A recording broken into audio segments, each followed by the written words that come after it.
প্রধান উপদেষ্টা অধ্যাপক মোহাম্মদ ইউনূস বলেছেন, মানুষ অন্য কারো অধীনে কাজ করার জন্য জন্মগ্রহণ করেনি, বরং তারা উদ্যোক্তা হওয়ার জন্য জন্মগ্রহণ করেছে। তিনি তরুণ প্রজন্মকে উদ্যোক্তা হওয়ার কথা মাথায় রাখতে বলেন।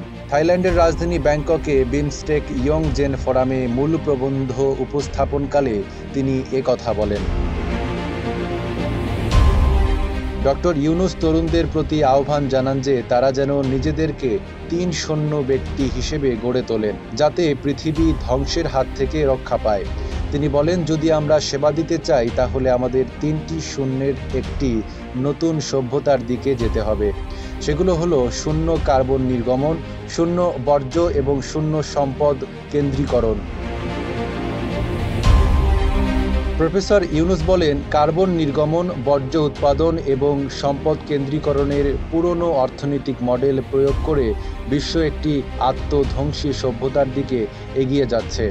মানুষ অন্য কারো অধীনে কাজ করার জন্য জন্মগ্রহণ করেনি, বরং তারা উদ্যোক্তা হওয়ার জন্য জন্মগ্রহণ করেছে উল্লেখ করে তিনি তরুণ প্রজন্মকে উদ্যোক্তা হওয়ার কথা মাথায় রাখতে বলেন। বর্তমান তরুণ প্রজন্মকে বিশ্বের সবচেয়ে শক্তিশালী প্রজন্ম হিসেবে অভিহিত করেন নোবেলজয়ী এই অর্থনীতিবিদ। নাঈম আরাবী, ঢাকা পোস্ট।